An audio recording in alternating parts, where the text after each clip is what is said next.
bazosenga nini unwa kudia kuvuata bana batanga kape bazwa kaswe soki babeli. Agréable de voir un désir s'est réalisé et je suis trop fier d'être ensemble avec vous, fidèles téléspectateurs, chers internautes. Bienvenue encore une fois dans votre émission Mungongo et à Peuple. Mungongo et à Peuple d'aujourd'hui, nous avons changé le cadre, juste question de manœuvrer. Pourquoi pas aussi de vous donner encore une fois la vraie valeur de cette émission. Retour à la source, comme disait un artiste congolais. Ensemble avec les confrères, ensemble avec les amis, on va encore une fois essayer de décortiquer, pourquoi pas aussi de décrypter les différentes thématiques. Oui, ensemble avec eux, on va juste essayer encore de mettre le point sur les i concernant les actualités en République démocratique du Congo. Chers internautes, fidèles téléspectateurs, si c'est pour la première fois tu tombes dans cette vidéo, comprenez que nous sommes BAP Télévision. Donc une manœuvre stratégique d'entrée à contact avec vous dès le début, dès l'entame. Ah oui, nous sommes là et c'est juste pour vous et c'est juste aussi pour nous. Donc de se faire plaisir. Ouais, de se faire plaisir. Allez, vous s'abonner massivement à la chaîne Abino, vous allez vraiment décider. Merci aux nos chaînes partenaires. Vous êtes tellement ébélés, vous avez un coup de pouce. Je dis un grand merci comme ça. Na GKV Congo Central, un grand merci. Na RTCK News qui me fait merci encore une fois. Na RTDSK qui sent tout merci. Na Congo 26 Kinshasa, merci à beaucoup de télévision, merci à Yuskra. Vous êtes vraiment là, nos partenaires. Juste question, il y a des autres valeurs concernant la presse dans notre pays, qui est la République démocratique du Congo. Merci Nasoignos, notre partenaire, à vie et pour la vie. Vous êtes toujours ensemble avec nous et le bon dans le boto aussi, mana, Toro Salamarambo, il y a bientôt Kende un peu partout. Merci. Dans ma production, nous sommes déjà en marche, entre autres, Norcia Juge, stabilisation, attention et sucre, au milieu où il salobien et pourquoi pas aussi pour avoir problème italique conjugal, la tomela, vin, lucaire, ce bolingi bien, mukomboso et que ça l'a bien makasi. Chers internautes, fidèles téléspectateurs, sans plus prendre beaucoup de temps, je vais rapidement exposer mes invités. À ma droite, mais à gauche, il y a télévision à Bisso. Je suis avec Kevin Loco, Loconisation, que je dis salut, namasté Kevin Loco. Salut Dash Balenda, salut à tous les téléspectateurs qui sont en train de nous suivre déjà à ce moment. Donc nous leur disons un grand merci et pour moi c'est une considération. C'est quand même évelé, mais au pensée n'angaï. Et ça m'a plaisir à toi. Tu es l'image emblématique de notre chronique. Là, il faut qu'on se le dise. Nous avons comme nous avons bouquet de fer à miner, nous avons trop cher. Vous avez même bateau pour marquer époque. Et c'est à la peau et ça la paie bien. Voilà. Merci beaucoup. Merci pour cette attitude et reconnaissance. Et merci à toute la grande équipe. Merci. Allez, à ma gauche, mais à droite, on a Benjamin Kamenga dit sommet des sommets, l'homme de large profondeur, hauteur, si vous voulez, il n'y a pas de problème. Salut Kamenga, bonjour, namaste. Salut Ndeko Balenda, d'abord j'aimerais te dire un grand merci d'avoir été votre dévolu à ma modeste personne, nous sommes nombreux.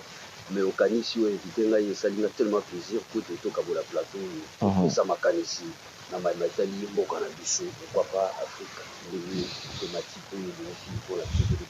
ça c'est bien. Eric l'a dit qu'à obtenir la rigueur, donc Nazui Kassi Nangezabia, Nazui Batomae, les potons pour débattre sur thématique Nabiso, Yamokolo et Alelo. Chers internautes, fidèles téléspectateurs, ensemble avec mes invités, on va quand même essayer de tamiser la thématique. Avant d'y aller, Kevin Loco, ici déjà au assista dans procès, il y a militaire. Procès militaire, Namboga Nabiso. Oui, Bakani militaire, c'est déjà au assisté à la procès militaire. Bon, co-assister, oui, pour participer. Ah, ok, ça c'est bien. Benjamin Kamenga, et c'est déjà au assisté à la procès, il y a magistrat, il y a maître avocat, mon Kwazo Samba. Ou à Samba, ça va être Mazo Samba. À la télévision, oui, mais bon, il y a là, il ne faut pas encore. Non, noté. La TV, tout à la procès, la bango, mais c'est Moukulango mais là, qui est assisté dans la présence. Ah, Moukulango, il y a un school de l'écoute. question, c'est un bonheur pour moi, franchement. Allez, on va prendre la première thématique qui est les arrestations arbitraires en République démocratique du Congo, précisément à Kinshasa, la capitale. Tout le monde qui a en l'autre fois, les actualités, on ne peut pas s'en passer. Il faut le bélango quand même, une émission Mongo ya peuple et Baïnion sur Batambola qui n'a ancien chef de l'État, président de la République Nabishu Akala, Joseph Kabila Kabange, Lelo Baro Kangama, Moko na Moko, tour après tour. Mabana pas Kevin Loko. Êtes-vous pour ou contre na situation où ekoleka na bokangami ya bato nyonso totangi bakombo Ramazani Shadari obe minda kozalaki o Nicolas Lekaki est-ce que ozomona ndenge nini? Merci beaucoup Dash Balenda. Déjà au début vous avez parlé des arrestations arbitraires. Ouais.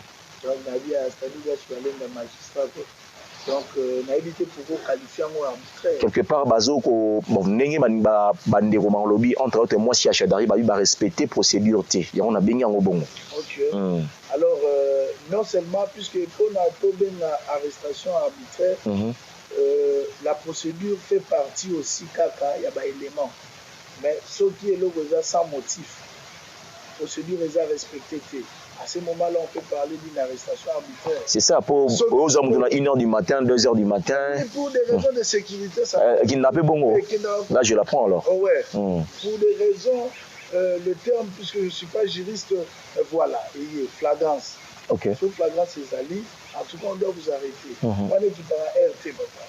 Au lobby flagrance, c'est Ali. Est-ce que vous en avez idée, Maïo, Mina, Kwasala, Kito, Shadara, Sala, qui flagrance, c'est en Kati? Rapidement. Hein? Voilà. On dit, par exemple, pour Ramazan Shadari, je vais utiliser le conditionnel.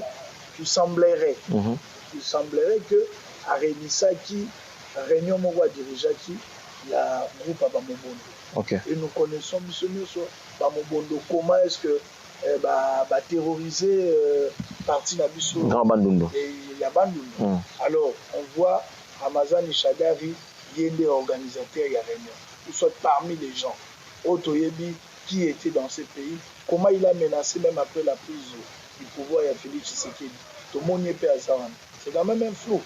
Donc, il y a pour ne pas au bango. Non, dire qu'il y a pour, déjà Mabé, vous allez pour. Non, je ne suis pas pour.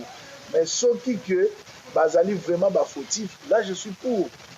Pour l'intégrité à la nation, l'intégrité à pays, là je suis pour. Et puis quand on est Lobara, na linga la proverbe Moro Lobara, on tire tour na tour. Le loyo, lobi amunina, puisque n'importe na bangope, on a assisté na babiloko wana. Oya biso, ils sont néanmoins arrêtés. Mais Bazali na pisika moko oyo momeko ya, o bakoleka na ba juger bango. S'ils sont fautifs, ils seront condamnés. Ceux qui sont fautifs, ils ajustent la spéculation, ils seront relâchés. Ils seront relâchés. On les a à propos de Kevin Loko. Benjamin Kamenga. Kevin Loko, si on comprend bien, c'est comme si on disait à Mibombi Mwandambo. À Boro, le bazar pour ou contre, juste à Megui Mwamke qui est étalé, penser à ils appellent négatif, ils appellent positif. Est-ce que tu peux partager le même avis à Kevin Loko par rapport à Neba Rokanga, Baïnyo Soba, les gars qui n'ont pouvoir ou les Kakala?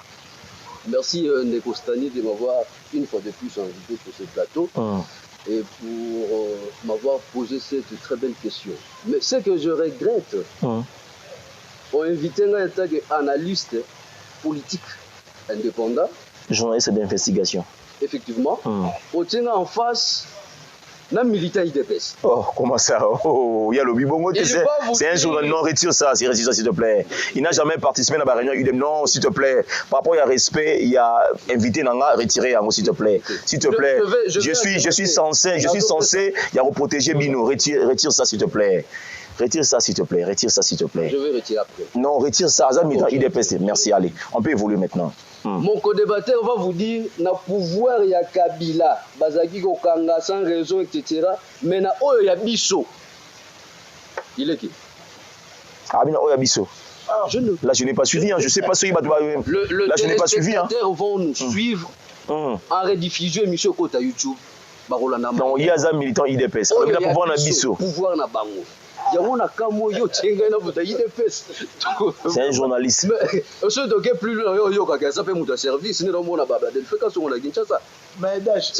Non, laissez-le finir. Quand vous invitez un chroniqueur, un chercheur, Mais je sais pas si ça est ironie, Tony, mais Kevin Loko, Hazard, figure mon. Non, pouvoir, il y a Congo. Il y a Congo dans Bissau. Ah, au corriger la place. La Congo, il y a Bissau. D'accord, pas de souci. Vas-y alors. Alors, j'aimerais répondre de cette manière. Je l'ai toujours dit, en droit, forme kaka pamba. La procédure est qu'on annuler nyonso, même la fond. Même la raison. La raison est quoi? Ok. Attendez les bisous la flagrance ici. Obemina était une personne à craindre mais oui, d'après les informations, il fallait aider à la place à Nanga. Avant son interpellation, à Kendaki la fondation, il y a un musée pour l'anniversaire à l'Iwa musée, c'était le 16. Si le 16, je ne me trompe pas. Un jour avant, en public, manifestation, événement en public, est-ce que il était une personne à craindre Gago Kima? A kotangela ngai loko moko ya flagrance oyo obemina wasala ki bomba ki bakuti azo violer o bakokanga ye bongo ba kokotele 1h du matin. Na peso ba donner alobaki bandina ba vitre ya ndako na ye. Alobi fini le plan clandestine, donc nous sommes contraints maintenant d'exposer devant la télé, devant la presse sur le temps Kabila à Rozon et puis avec force. Bon frère, soyons sérieux dans ce coup. On est sérieux. Il nous parle de soi-disant Mobondo qui serait financé par Kabila Nabiye Yashadar. Mais nous sommes dans un état. Bonjour, à Kabila pouvoir ou à côté. Donc, état un individu. Il nous a dirigé pendant 18 ans. Aïbinda ou bien? Pas de souci. Mais c'est un individu, actuellement un civil, un ancien chef d'État. Ah non, quand on a marmé belé. Les lois, il y a un armée, la police, un renseignement, un agneau. Biso État, un individu comme Kabila. Mais il est puissant. Et en plus, ce qui est grave, les Mobondo là sont des civils. Ils ont formation militaire. Ouais. Babeta Massasio, Babeta Bashi, tu vois, pour la armée technique à combat. Comment biso armée toko kokobanga basi biso tongo kola soko moni technique ya pamba ya militaire okolenga. Mais actuellement ce n'est plus le cas. Mobondo baba civil bano baloko tu apesi minduki. Baba to bako tsara biso mutu pasite. Même si baza financé, le porte-parole, il y a opération ceux qui sont là, ceux qui n'ont pas Mobondo wana. À outre ça la fidèle lobby que les Mobondo sont financés entre autres par le proche du chef de l'État. Vidéo Ezali. Ouais. La vidéo circule. La vidéo existe. Il est interpellé à Kinshasa. Moni ba dunde fo ba joua ba lingi ba vandisi wana après ça d'explication claire et sunga ba service pour nos kanga batu wana. Moni ba to interpeller pena bangwana. Mais est-ce que Banquette Salami, sur ce qu'il a dit, les propos là qu'il a tenus, c'est grave. Les proches du chef de l'État ont soutenu les rebelles, les terroristes. C'est grave. On a suivi le président de la République, la première institution de la République. Vous comprenez? Mais les geeks, comme s'il n'y avait rien, c'est Chadar. Même si c'est par absurdité, c'était Chadar. Mais la procédure, il y a quoi interpeller. 1h01, il y a bien un bigoni sur la terre. Kevin Lokalobaki, ils ont la flagrance. Sogi, Eza, et là au moins, il y a moto, faut qu'il y ait des bons. Attention. Il a droit. Il a été interpellé quand? S'il est loyal, est-ce qu'il ne va présenter pas juge naturel? C'est ça aussi le problème. Là, il y a une heure, la police, même le conseil là, de cybercriminalité, ne peut pas garder un individu, surtout un civil de surcroît, pendant plus de 48 heures. Nous avons vu ça avec Amizelo, 18 jours. Virgile, Benjamin Kamenga, Virgile. On va prendre Kevin Loko cette fois-ci. Nous sommes réellement dans un état de droit. Kamizelo, Nathanaël, Obeminako. Même si légal. Même si Baro ça tombe, en droit ça tombe. La procédure a été biaisée. En principe, il faut écouter Yabilo Kouana. Ok. Yebisanga Nathanaël a tweeté à cette ironie à l'accord à Washington. Il a bien souligné en bas l'accord, na tweet na. Alobi Rwanda Bomate, Rwanda Salam. Non, là il était allé trop loin. Non, écoutez. Non, laissez-moi gérer les débats. Kevin Loko. Kevin Loko. balobi ba traité à militant IDPS yo banda côté les mana 10e rue Limité yo ndé on est la papa Chen Tshisekedi paix à son nom café yo zalaki mutu o tchaki pe maboko na yo pour na force pour ba sala mobulu na mboka je sais pas mais o no so balobi ozana na kati ya makambo ngo to eza juste échappatoire moko ndeko Benjamin Ngamenga alingo pesa pour akima au moins muke na débat autozana yango moni Stanislas merci force émission ils ont la argumentation. Il y a un argumentaire. Non, les gens pensent que ceux qui bâtissent le temps le bas mingi. Et les autres le bas bien. Oh. Alors bien dit. Tu peux parler pour ne rien dire. Oh. Oui, au c'est caboué. Il m'a traité ici militant de l'IDPS. Je voudrais dire qu'il ne faut pas me dire ce que je n'ai pas dit. Parce que moi ici, je ne défends pas l'IDPS. Okay. Moi, je défends la nation congolais que je suis. Moi, je parlais intégrité à Mboka na biso. Mboka na biso congolais, congomani. C'est par là que à sali moi confusion. Puis otini nana confusionniste moko na plateau tozana ye. Awa qui a cité confusionniste. Ouais, confusionniste. Qui a cité le nom de Kabila? Personne.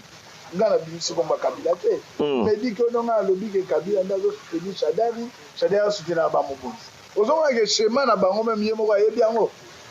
Faut ya za kuna même le schéma il connaît. Ayebi que route pas Kabila pe Shadari a sali réunion. Alors que moi je dis oh non ba koti pas bon ben mina ba pandi va vite. Il a de preuves. Puisque l'image qui circule oyo ya oben mina ko d'ailleurs c'est très loin. Mutazu image à Musika. Tout le monde même fait zaïe, c'est seulement que attends on est tout qui arrestation d'oben mina. Peu importe. Mais là où peut-être ma vie te cause à la casser bani et ça là qui pour na Amazon et Shadai.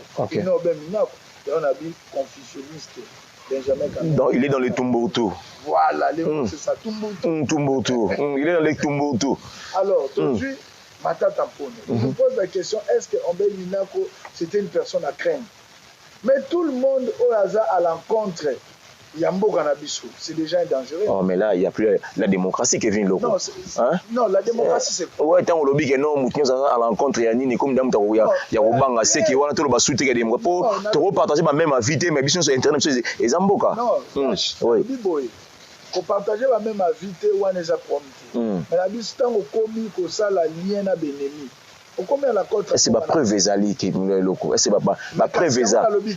Yo na ngai toza bato service ni ye. Oazo tia makile la sana na aner. Et ayebi même pas que arrestation bato zara état. Abi oza aller ya nini ya aner. Oza bato dans ça. Arrestation bato il y a étape par étape. OK. Lorsqu'une personne est détenue dans la police, il fait combien de jours? C'est des jours.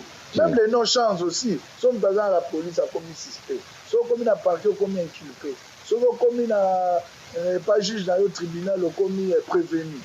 Et bon, bah, dans l'appellation des changements. Bon, tant qu'on a na prison. La prison, on a commis prisonnier. Prisonnier. Maintenant, aux alliés, devant la procès, tu es prévenu. Donc, on a aux alliés la présomption d'innocence. Et la présomption d'innocence, c'est toujours 50-50. Bon, détenu en attendant. Détenu ou prisonnier, c'est la même chose. Voilà. Mais si on est déjà condamné automatiquement comme prisonnier ou détenu. Mais ce qu'on a dans la police, c'est suspect. Un cas suspect, c'est pour 2 jours. Est-ce que si autant aux autres bablo excusez vas-y. Quand il parle que Oben Minako est-ce qu'Azaraki, je lui repose la question. Est-ce que Mata Tampone nous a personne à craindre? C'est une question. Notez. Alors que nous étions en plein procès, mais comme il était un sénateur, tout ça, à Kendarayaka, mais c'était pas le cas pour Shadari et Minako. C'est déjà quand Moko déjà éveillé Bisso, il faut désormais, surtout Moko suspect, il faut arrêter na Bisso Yonan. Mais là, arrêter. Vous allez comprendre qu'il est, il est de la Tomoni. Laissez-lui finir. Toya pas non, laissez-lui finir. Toya. Arrêter na Bisso. Moi, je crains mais il parle du Congo. Il parle du Congo, Est-ce que Kolo Balanga déjà problème quand habite arrêter, je ne fais pas allusion au pouvoir. OK. Ce n'est pas le pouvoir qui arrête. C'est le service. Mais si c'est le pouvoir qui ordonne. Non, c'est le service. Là, on peut pas nier ça. Ordonner le retrait. Donc, tu as dit au Kanga. Ils ont dit que mais mingi, tu vois, dossier, par exemple, lettre na présence, appréciation, par exemple, na institution assez. Là, je garde les choses. Mais tu es bien nié, ça là. On dit, il faut tous la confiance, il y a un service dans l'issue. Basara Moussa Makasi. La minute où lui ne connaît pas, si on a tout le monde va arrêter autant de personnes. Il y a évité, sera surpris à mon réseaux sociaux, il n'y a pas à relayer. Mais le service en soi, Basara Moussa Makasi. Pourquoi pas rejoindre Benjamin? Aza innocent, assez le logoté. Voilà. Pourquoi pas rejoindre Jenanga Iladika? Pourquoi pas Stani Dash Malenda? Toi, Bassimbi peut Valérie. On a dit, on va dire soupçon exacté. Mais quand on voit déjà qu'il y a un flou, on peut t'interpeller. Et la durée, ils ont dépend de la bichoté, ils ont dépend d'un service où il est cybercriminalité. Parce que étudier fonds et dossier. Quand on voit qu'il n'y a rien, on doit te relâcher. Pour Aubin Minakou, c'est pas pour la première fois, non? Aubin Minakou a été interpellé, non? Il avait fait même, je crois, 9 heures du temps. Tant que Bayoki va auditionner, bon, mon aïe va être mais à chaque fois, mais le bango est mort, non? À chaque fois, on aura toujours besoin de... Est-ce qu'ils ont un règlement des comptes? Ils ont un règlement des comptes. Par rapport à pouvoir dans les gars qui n'ont pas géré, qui les comme tout dans bango sous-souté, n'est pas beaucoup dans bango. Est-ce que bango bazan aussi la gestion? Non, non, parce que par rapport il y a pouvoir les cas ils ont un règlement des comptes. Non, il y a on a le que bazan bango la gestion. On a dit que Tigano reverser bango qui pouvoir à ça la règlement des comptes. Et mais règlement des comptes les alliés ceux qui bino bazan la même mise. On va prendre, poser la même mise de la gestion. Ça les 18 ans dans Mboka. Et bon, ça, la 18 ans. Ma bise profond. Mais ça, oui, ça ne peut rien. Ça, ça, c'est bien. Allez, je vais t'arracher la parole pour donner ça à monsieur Benjamin et Kameng à sommet des sommets. Sommet Balobi, au yebi le côté, il faut apprendre. Madame Oya Moka Oyo Koloba. On m'a dit que c'est exemple on essaie qu'on a mis en bomba ya ngonan l'exemple OMSU européen ça et qu'on met comme qui ko sala mabe par rapport à bateau ba kotala entre autres bateau ba lingaka o mingi Kevin Loka lobby soki dia muta komi suspect aza mutu fo ba benda e ba simbaye pour lobby aux appels danger pour la République. Je sais pas ce que yoki tonga mutu na modifier maloba na ngai. Legostani Balenda, je le dis ici devant ma caméra. Que je ne soutiendrai jamais la rébellion. Moto a simbi mano qui peut bondisa moko yonga na botami. On mona belé bazan ba double nationalité hein. OK. Ego yinda ke Belgique ke français. OK. Ngana za waza ta na passeport. Oh, ils étaient bonolo non ko so point. Non, je n'ai non passeport. Oh, comment ça? Ko passeport na mboka na biso $300. Mais $300 vous a fonctionnaire. Ya kolia no ya passe. Sur la mise na débouché $300 na yo passeport. Na bana ba démarche na Kinshasa wana. Tu vas faire des transactions on est les kaka. Vous comprenez? Alors jamais na kozala ka derrière bateau ba simbi mandoki pour na ko déstabiliser mboka na biso. Mais ce que nous voulons ni beko oyo biso ni surtout votaka par référendum la constitution etc. Biso ni surtout za na sénat ni to respecter. Tout respectons. Est-ce que par compte à rendre chasse à la sorcière yango komaka mabe. OK. Lelo ya yo ndenga lobaki yango lobi ya ngai. Est-ce que Félix Tshisekedi Tshilombo président de la République alingi ameka mom ki ko rattraper berère terme ça na pendant mandat na été ko kanga batu bopo et masque tout le monde était mboka na biso ça na mbutu tumbo tout ba no dérangeant bangwa tout ils a juste moyen oyo ya ko créer climat moko ya paix définitivement na mboka na biso. Il ne faut pas qu'on latisse ba arrestation yo na moto mokonza mboka. Ah, mokonza mboka service. Là, tu rejoins maintenant Loko. Jamais, je ne les rejoins pas. Comment ça? Maintenant, au lobby, il y a un faux. Service, et c'est que interpellé par leur façon, la procédure, puisque Ekola Takaye. Alors, bien, arrestation, durée, il y a interpellation, ça dépend de la service. Non, c'est écrit. La police, ce Conseil national de cybercriminalité n'est pas un service judiciaire. OK. A condamner mututé. Et c'est ngena ya mener enquête, ce qui a moni que c'est bon à qui interpeller mutuana. Il n'a que 48 heures à détenir hier. Soit moni que fait plutôt on a reproché s'avère vrai, n'a représenté pas un juge naturel naïe. Mais il faut dépasser 48 heures. C'est le parquet qui a le pouvoir là d'aller demander auprès du tribunal, il y a qu'on prolonger des tensions à Moutou. Ce n'est pas la police, l'ANR, non. Est-ce que maintenant là, la procédure n'est pas tozali tolo basio kenini mokonza mboka donc mokonza mboka de justice ya mboka na biso et ko sala mama gwiba sa bato kete bango ne bazalaki ba o ba ko semer désordre tout ils a juste moyen moko boye ya kotalisa mboka kete tozui départ mususu concernant ba nyonso o bazalaki na pouvoir o elekaki ba service wana zo dépend na justice té il dépend na madame ça ba service autonome. Le Conseil national de cyberdéfense dépend automatiquement, directement du chef de l'État. Donc, on a été créé en 2023. Et moi, il y a un micro à la militaire. Mais ça, avant 2015, non, ça a été créé en 2023. Okay. Rattaché à la présidence de la République. Mais leur façon de faire, c'est ce que nous ne voulons pas. Puisque ce qu'on a compte à rendre. Lobi na ope bakoya bakosani bakozongisa répliquer et comme le roi j'ai ya ping pong na mboka oyo tokozala mpete tolingi cohésion tolingi ete tozala bomoko. C'est ça que le chef de l'État prône. Mais ce que le service font, c'est autre chose en violant la constitution, les lois et les droits des individus, des êtres humains. Il y a pas Congolais. Ce n'est pas bon, ce n'est pas ce que nous voulons. Bon, moi, je suis interpellé, non? Mais bon, il y a une journée, les convocations, tout ça, ce qui a été comme mandat. Alors, qui m'a dit, tout le monde a dit que Daniel Safwa, Bimimbo, Félix Santan, tu sais que le Mazana a contrôle, tu m'attends pour Bimimbo, tout le monde sait qu'il y a Bimimbo, tout le monde a Moussou. Isolé, comment ça, Benjamin? Dossier Matas des années. Toyebi, à mon nègre banda qui la Cour constitutionnelle sait désister que je ne suis pas compétente. La Cour de cassation, on connaît comment cela s'est passé. Matata Pogno va faire reprocher, c'est lorsqu'il était Premier ministre. Ayeko Zonga, kuna na cour à l'époque, il y a dit donné Kalouba. Et Simbata Lobby qui est plus compétente, puisque actuellement c'est sénateur. Il faudrait qu'il y ait la Cour de cassation. Cour de cassation par le bilan, du fait de ça, Moboulou, Rasaleki Premier ministre. Mais les Oyo, tant Oyo, de ceux qui ont la Moukali Soussou, avec notre Mbouta, le président actuel, Badiba, qui est donné. Immunité n'a eu le mot comment? Puisque Moutou Bozo Sambi, ça va avec député. Et c'est là qu'il y a une assemblée, c'est une autorisation. Il y a poursuite.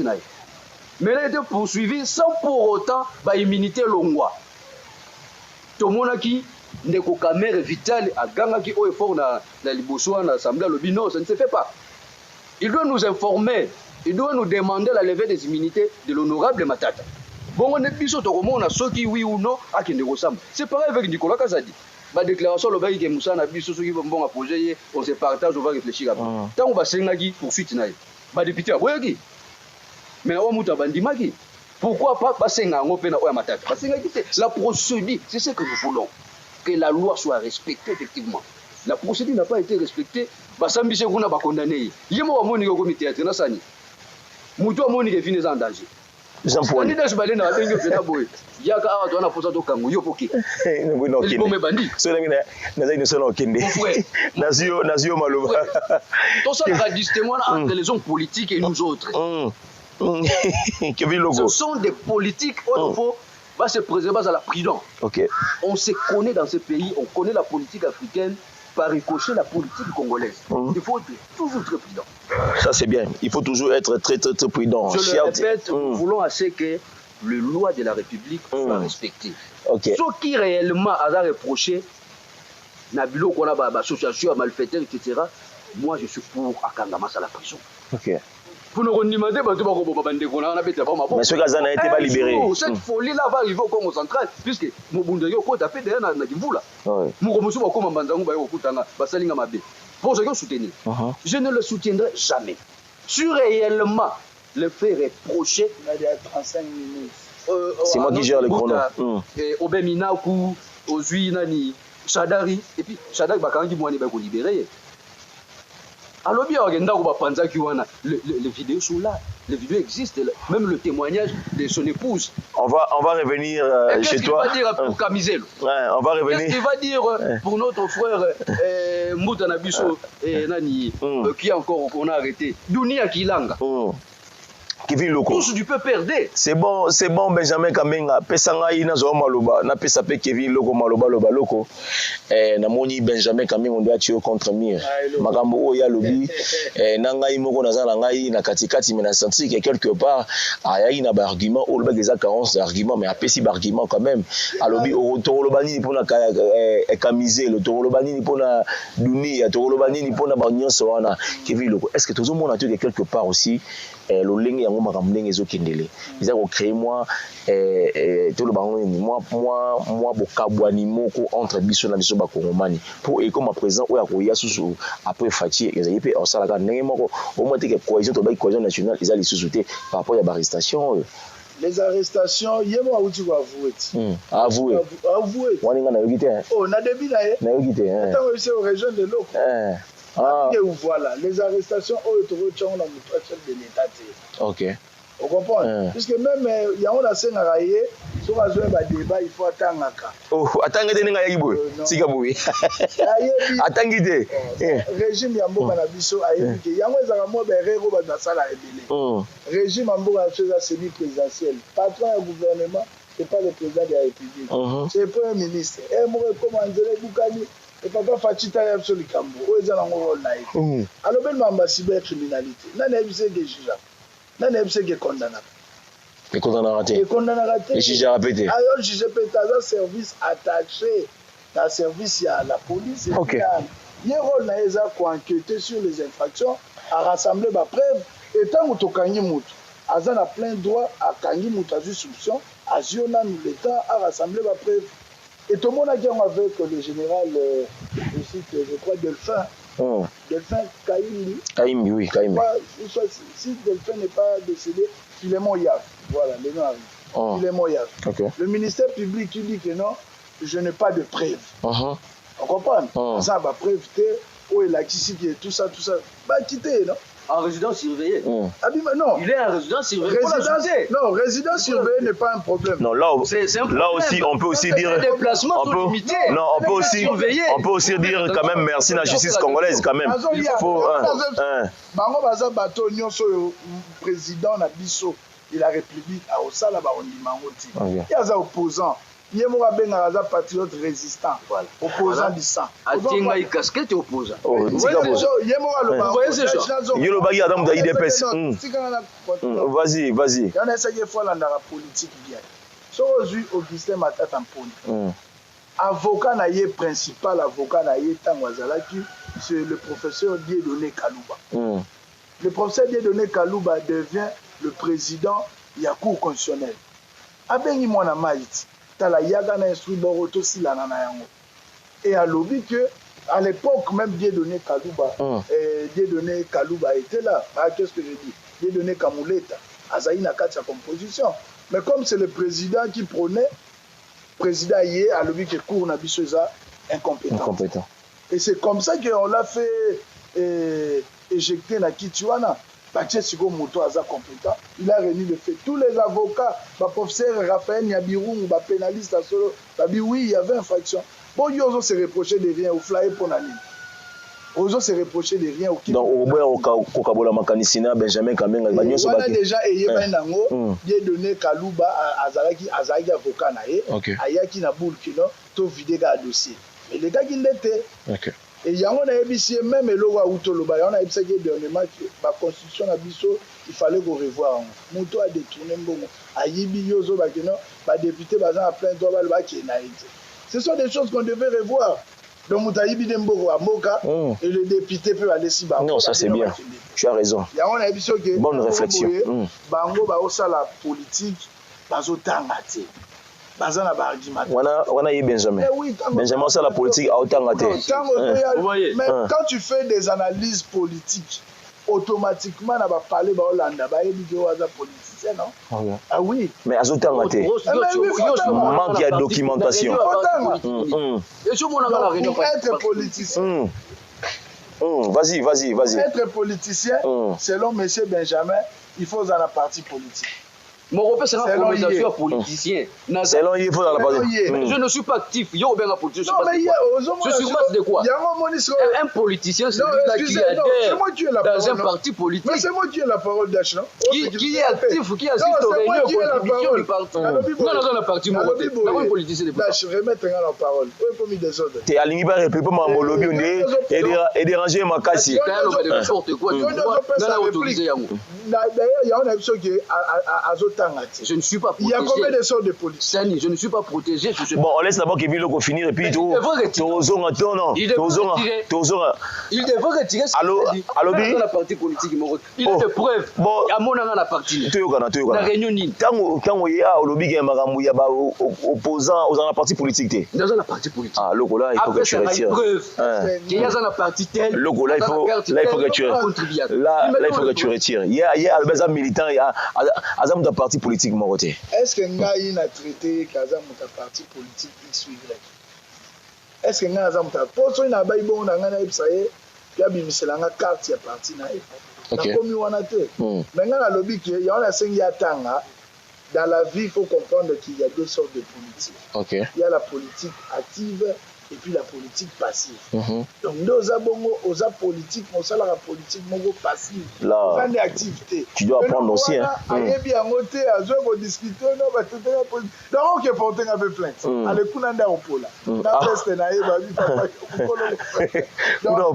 à une argumentation, tu as parlé de la cohésion. Tous nous sommes d'accord avec ça. Aussi, la mission est alignée. Le président de la République qui nous a dit que nous citons les autres pendant 18 ans. Azaki peut monter pouvoir et Silina. Qui m'a Azaki va ça m'a amené à l'élevage à Banyamana. Et ça l'a bien va filmer, n'a pas ça va m'emmener tout ça. Donc, on vit vie naïe, c'est normal. Mais yo au long à volongwana no talina nous montre des gens nous tout ça. Donc bon on est yo la monte les soum né on monte. Au monde bokeza yo c'est 18 ans. Vous voyez les réflexions. Après laisse-lui finir donc tu peux se maloba. Quand il parle muta aotikae laisse-lui finir. Atali montre naïe donc on est à gérer gaga. Quelque temps après. To comme Kamaramboza il a attaché à Barré. Tout ça, bon, à Roson, on a un mboka na calamité, à l'objet d'ici là. Depuis à l'objet Roson, où y a tes points. Petit mboka na. Et tout comme quand même, réunion, il y a des rebelles, banana, bazan, bapéro, loua, banane, il y a un opposant à Kati. On l'a dit, image, c'est ce que nous ne voulons pas. Maintenant, tout au présent, le bateau, la racine, souche, bazali. Alors, lorsque tout le monde est flou, par exemple, je prends l'exemple de Thomas Louak. Que Thomas Louak a fait partie de PPRD, non? PPRD, FCC, non. Un parti politique. Non, à créer un parti politique, mais à ça dira. Bref, Thomas Louak a un parti politique qui n'est pas un regroupement politique non plus. Laissez-lui finir. Thomas Louak a œuvré na bango. Ce que Thomas Louak a vu Ferdinand Kambé. Ou à PPRD. Est-ce que vous avez on se pose à lié à Babylone. Qu'est-ce que nous pouvons faire après un analyste? Oh, c'est bon Kevin. C'est bon Kevin Logo. C'est bon Kevin Logo. Vous êtes en connivence. Moi je prouve pas qu'il est Nazo Maloba. Tant Bokangaki plutôt. Tant Bokangi Sadagi. Nina la gisaki teke. On va mina ou pas Rolanda. Tu vois maintenant. Vous comprenez? Dunia Kilanga, c'est le numéro 1. Il y a école du parti, il y a PPS. Les infractions ou une infraction a été toujours individuelle. Ce qui Kabila, entre guillemets, à 1,23. Et l'ingo lobate, gena banan kazine na banane bazana kati. Bazate. Et l'ingo lobate, bakoye kozala ou pas. Na lobaki yango je ne soutiendrai jamais la rébellion. Mais ce qui est papa zana kati, l'ingo lobate ke bana pe bazali. Toko misango na système moko lokwa acharnement te. Wana za makanisi na yo pesi. Toko misango lokola acharnement te. Et longa nazo sepena ngo te ngwana. Siko ici c'est déjà salami déjà. Pardon, en 2 minutes, Benjamin Kambenga Kevin Loko. Lokola bako kangama eko kangama déjà. Ba kangami bako kangama déjà to lo bango bongo. qu'est-ce que maintenant nous devons faire pour tout le monde à Congo émergent, Congo à Sika par rapport à ma ramune sur auto monde pour autogani moto oui c'est bien mais tant mutana obima olinga ipa zongo zatango a ozonga na pouvoir nini ce que to yosala po ata ko kangama ezali mais après ko kangama muta comprendre ina mbeba et puis to hotel mais pour na Congo na biso ya Sika je te donne 2 minutes Benjamin Kamenga 2 minutes pene et pas loko na bano et pas Benjamin Kamenga maloba mboka wayo la CENUCO SCC l'Union africaine, les États-Unis, l'OA, etc., tous nous ont demandé de dialoguer. Pour vendre ici Kamoro de Solola. Pour quelle cause? Tout le monde a mis le Pour quelle cause? Bande Gonabiso Babungi. Oyo baza sous-traité pas ya Kagame. Au moins ceux qui baza 10. Et que tu convoquer réunion. Tu convoquer dialogue. Tu mec qui convaincre ne fils que 7 ou 5. Yeba ke baoza koma fragile. Ndenge batu bako kufa kuna Kongola tikala Kongolais makila wani gamba. Est-ce que Benjamin Kamenga tu yara na tanga Kabila dialogue, tu yara na dialogue. Mais ce que dialogue yango memi biso na mixage, memi biso na brassage, et memi biso na marambo belé tout ça na dialogue yango. Na corps ya Washington na balobi nzaje. Tango balobi ba retraiter en cas par cas.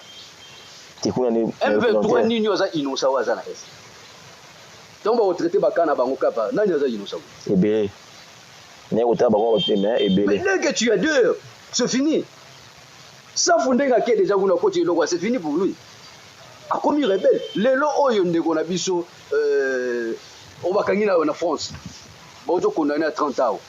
Il était avec le MLC Nana Kisangani, ce qui est encore le nom. Comment Roger. Ah, Roger Lumbala. Lumbala eba ki yango ke biloko 20 ans après Rozongaka. Mais puisqu'il était dans la boîte ya mona indete sila na ngwa ke France kota la soki famille l'aéroport wana buku ba bloqué. OK. Les lois ça la prison condamné à 30 ans. Tant on participe dans la biloko wana c'est fini pour toi. Mais ce que nous voulons la paix. Mboka ko se évoluer té ko se développer té na turbulence oyo koto mobondo koto M23 koto eboy. Et c'est ngena biso ba imboka tout ça. Tout solo là, qu'est-ce qui ne va pas? Crise oyo to traverser un multidimensionnel. Tout monde nga politiqueité. Source na ngweza wapi uchi wapi nanga ubungi wapi nine tinoke sima mandoki foko yoka ye carrément comment to résoudre ngoto boma moto mais justice peut ça musana nango après po biloko wana ba tu on etika la impunité. Vous comprenez? Nous sommes retraités yango na dialogue. Merci. Tout solo là. Mais na format nini? C'est ça le problème. C'est là où le bas blesse. Pour Kinshasa ba lobi dialogue za na Kinshasa. Ba obe ba libanda ba mona ndeti Katumbi so na yekuna ba okanga. Matata ba asona Kinshasa ba okanga. Eza libanda. C'est bon dialogue za rango te. Mais au moins na dialogue. D'accord nyonso bazwaka sengaka oyo yaki na ba exigence na ye ope kuna mais siko poto yoka na ko ya ndenge yoza po dialogue est-ce que yozo mona wilingo mapia na Kinshasa to Sultani Makenga ndenge baloba baza ba Congolais ba na Kinshasa ba bina ba teboki na Congo central bovanda kuna ba limpe ko na facilité sans pourtant bazona ba est na bango wana ti to ko éviter ba tête na bango les têtes pensantes les numéro 1 ça devient compliqué qui dirige l'FCM23 actuellement sous-traité par le Rwanda c'est Corneille Nanga ebisimwa non Babi Claude Nyamugabo Aza troisième personnalité non akomi muto yambo wana za formation il y a des réseaux sociaux. Il y a des réseaux sociaux. Oh, des infos pas quoi c'est dans c'est pour la deuxième. Vous le savez, c'est pour la deuxième fois quoi c'est dans. Même Nyamugabo, même Bisimwa, même Nanga, to bengisa bango. Matata Poni, to bengisa. Katumbi, Kabila, to bengisa bango. Ba fayu lukuta za d'accord le bi, to ça la force, to solo là. To suka wana. To ça la force, to solo, to suka wana. Nazio maloba, ndeko Kevin Loko.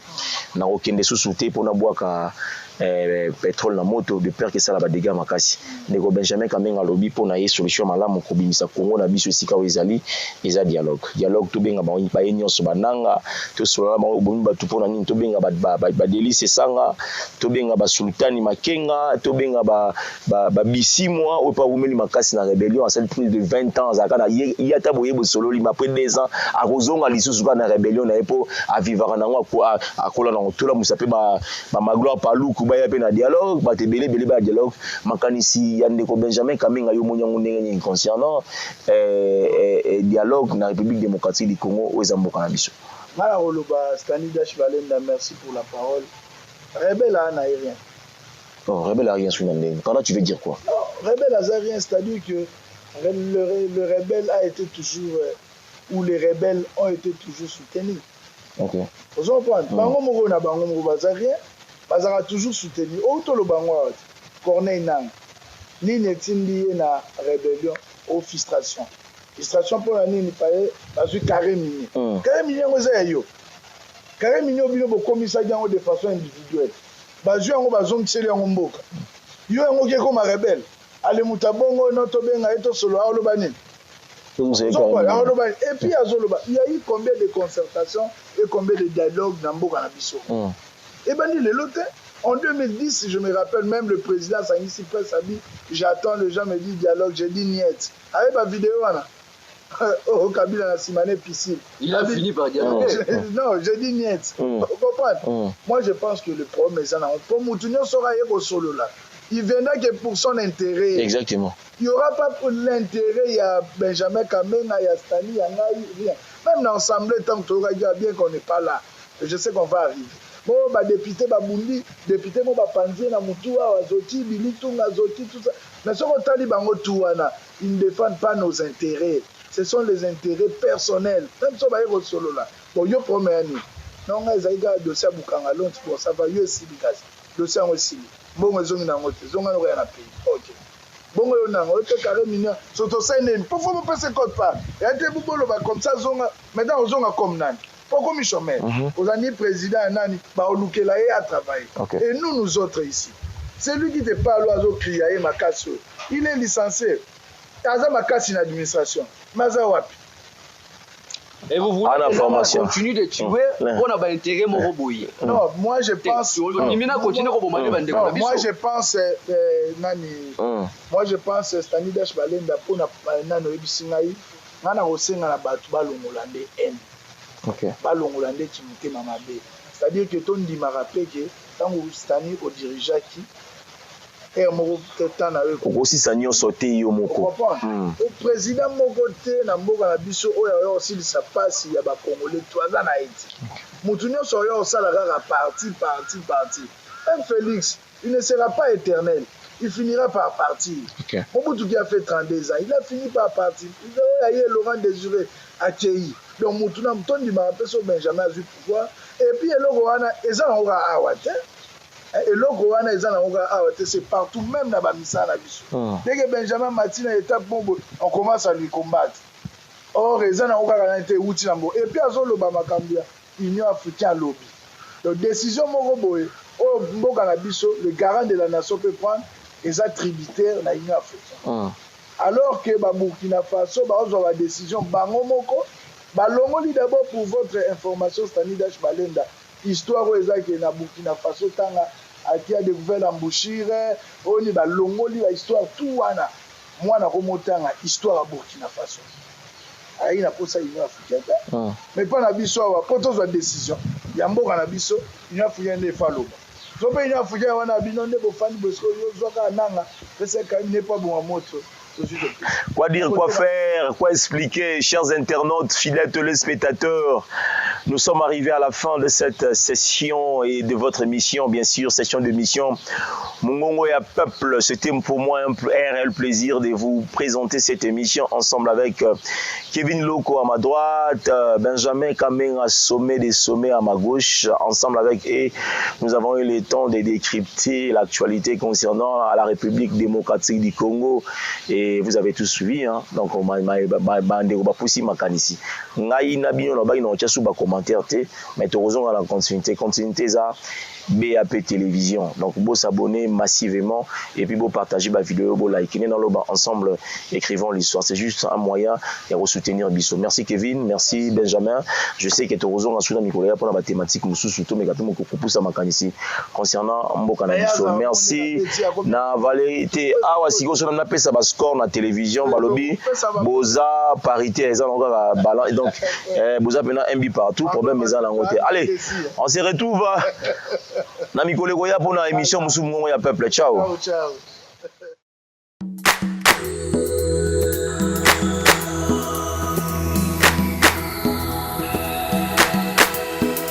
Peuple azosenga nini unwa kudia kufuata bana batangaka pe bazwaka soin soki babeli. Que demande le peuple?